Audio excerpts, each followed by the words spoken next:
안녕하세요 여러분, ICT가 좋다의 MC 장서유입니다. 오늘은 다름 아닌 우리의 일상에 대한 이야기를 해볼까 합니다. 보편적으로 우리가 매일 보내는 일상은 밥을 먹고 잠을 자고 여가를 즐기는 것이 대부분이겠죠. 이러한 하루를 즐기는 동안 우리 곁에 빠지지 않고 등장했던 것이 있습니다. 바로 ICT 기술인데요. 우리가 살아가면서 얼마나 많은 ICT 기술을 사용하고 있는지, 또 얼마나 많은 ICT 기술 속에서 생활하고 있는지 여러분은 알고 계시나요? 오늘은 우리가 살아온 하루하루를 되짚어 보면서 일상 속 ICT에 대해서 이야기해보는 시간 가져보도록 하겠습니다. 오늘의 주제는 바로 우리 일상 속의 ICT입니다.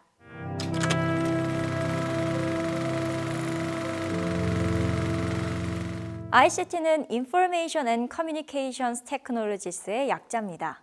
인간과 사물을 연결하고 인간과 인간을 연결하고 사물과 사물을 연결하는 정보 소통의 기술이라고 할 수 있죠. 그러면 ICT가 뭘까요? 라는 질문에 자신 있게 답을 할 수 있는 분들은 실상 그리 많지 않을 겁니다. 하지만 게임, 의료, 스포츠, 방송, 패션, 식사, 교통, 예술, 보안 등 이미 생활 곳곳에서 ICT 기술은 커다란 도움이 되어주며 또 때로는 우리의 즐거움이 되기도 한답니다. 코로나가 본격적으로 장기화되면서 현재 우리는 포스트 코로나 시대를 맞았습니다. 이제는 컨택트의 설렘보다는 언택트의 안전이 더 중요해지기도 했죠. 그래서 대면하지 않고도 물건이나 음식을 구입하는 배달 및 배송 산업이 꾸준히 발전하고 있는 전망인데요. 그 수요 역시도 지속적으로 증가하고 있습니다. 이미 대중화가 되어버린 배달 애플리케이션처럼 음식을 배달하는 서비스에도 ICT 기술이 접목되어 있다는 사실 알고 계셨나요? 하지만 여기서 더 나아가 서빙 로봇, 요리 로봇, 스마트팜, 3D 푸드 프린터 등 식품 산업에 ICT 기술을 적용한 일명 푸드테크가 새로운 시장 경제를 만들어가고 있기도 하죠. 인공지능 스피커 역시 마찬가지로 그 영역을 넓히고 있는데요. 이제는 사람의 터치 없이 오로지 음성만으로 여러 가지 애플리케이션과 연동해 스트리밍 음악 재생, 라디오 청취, 날씨 읽기 등을 수행할 수 있는 기능은 물론 이러한 수행 능력을 기반으로 더 나아가 집안의 가전기기죠. 에어컨, TV, 로봇 청소기, 냉장고 등을 컨트롤하는 허브의 역할로 스마트홈 시대의 개막을 알리고 있습니다. 이제는 익숙해진 VR, AR, MR 역시 가장 큰 성장을 이룬 분야 중 하나인데요. 가상의 컨텐츠를 통해서 그동안 접해보지 못했던 새로운 경험을 할 수 있게 됩니다. 이 기술들은 게임이나 스포츠, 각종 체험 훈련에 접목하기 시작해서 현재는 국가방위나 교육, 의료 등에 활용되고 있기도 하죠. 정보와 재미를 모두 충족시키는 매력적인 리얼리티 기술인 것이죠. 앞서 언급했던 인공지능 스피커, 우리 일상에 스며든 이 인공지능 스피커는 비단 젊은 연령층에게만 생활의 편리를 주는 것은 아닙니다. 혼자 사는 어르신 또는 독거 노인들에게 더 유용한 기술로서 실질적인 도움이 되고 있는데요. 한 예로 2019년에는 AI 돌봄 서비스로 위기에 처한 어르신이 무려 23명이나 구조됐던 사례도 있습니다. 모두 인공지능 스피커 덕분이었는데요. 2019년 5월부터 2020년 4월까지 인공지능 스피커를 통한 SOS 긴급 호출 건수는 총 328건이나 됐다고 하죠. 이 중 23건은 호흡곤란, 고혈압, 복통 등의 아주 긴급한 상황이었는데요.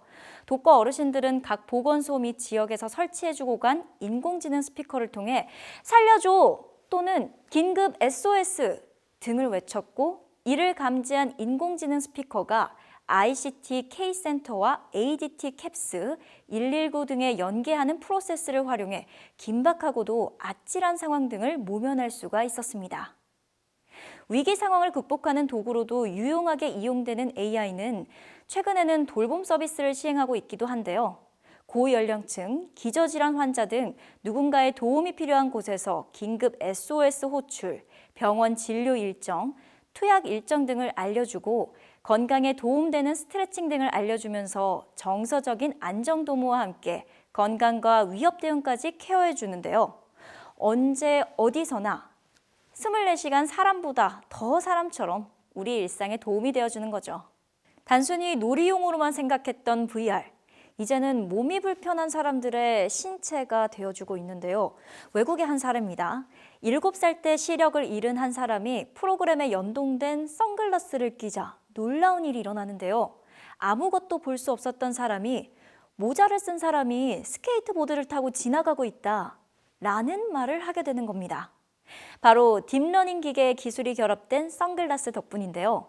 사람의 얼굴을 찍으면 연령대와 성별, 어떤 표정을 짓고 있는지까지도 설명하는 마이크로소프트의 시각 AI입니다. 국외뿐 아니라 국내에서 또한 한 시각장애인 학교의 학생들이 기어 VR을 착용한 뒤 주변 사물을 보며 향상된 시력에 놀란 반응을 보이기도 했다고 하는데요.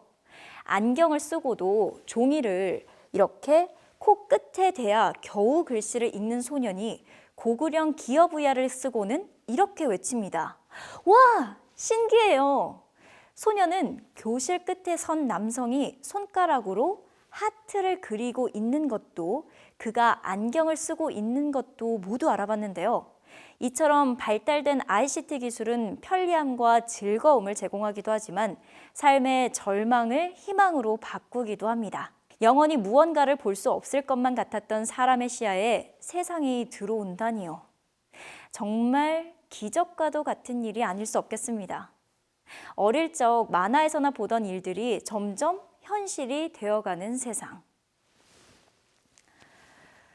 그렇다면 이 VR은 어떤 원리를 통해 이처럼 놀랍고도 신비한 기술을 구현해낼 수 있었던 것일까요? 3차원 공간에서 사용자의 움직임에 따라 카메라 시점이 변경되며 좌표값을 실시간으로 추적해 공간에 대한 영상, 센서 데이터를 분석, 계산합니다.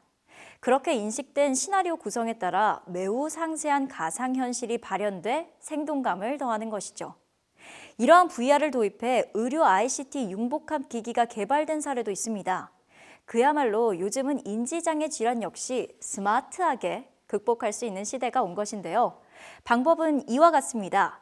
게임, 문제풀기 등의 VR 콘텐츠와 장비를 이용해 치매 환자의 뇌인지 기능을 활성화하여 인지장애의 정도가 심해지는 것을 예방할 수가 있는데 이 VR 게임은 마트에서 장보기, 냉장고 물건 찾기, 요리 등과 같이 실생활에 도움이 되는 콘텐츠로 구성되어 있습니다. 실제로도 우리가 바로 어제, 오늘 매일매일 하고 있는 것들이죠. 노령층의 저하된 계산력이나 기억력, 판단력 등에 자극하며 게임을 즐기면서 어렵지 않게 치료와 예방을 이행할 수 있게 되는 것이죠. ICT 기술의 발전으로 그동안 경험하지 못했던 새로운 대안이 점점 생겨나고 있는 것입니다. 이렇게 우리 삶 속에서 다양한 영역에서 많은 영향을 주고 있는 ICT 기술들. 아마 미래의 경제는 ICT 기술의 발전을 통해 움직이게 될 것도 같습니다. ICT는 이미 우리의 삶 모든 곳곳에 스며들어가고 있으니까요. 편리를 넘어선 윤택, 윤택을 넘어선 안전, 그리고 안전을 넘어선 행복. 4차 산업혁명으로 ICT 기술은 더 넓은 범위에서 더 빠른 속도로 삶에 영향을 끼치고 있습니다. 그 기술 덕에 우리가 조금 더 편한 세상을 살고 있음이 분명해진 듯한데요. 우리는 이제 이 기술을 어떤 곳에 어떻게 활용해 나가야 할지를 고민하며 새로운 시대를 열어가야 할 것입니다. ICT 기술의 발전의 끝, 그곳은 어디일까요? 또 우리는 과연 어떤 세상을 살게 될까요? 얼마나 더 무궁무진한 세계가 펼쳐질지 무척 궁금해집니다. 우리가 그동안 어렵게만 생각했던 ICT, 사실은 이미 우리의 생각보다 더욱 이 가까운 곳에서 어느덧 일상이 되어가고 있다는 것을 깨닫게 되는 하루입니다. 오늘의 이야기를 마치겠습니다. 다음에는 더 흥미로운 이야기로 돌아오겠습니다. 여러분, 오늘 하루도 아 좋다 외치며 마무리하세요. 감사합니다.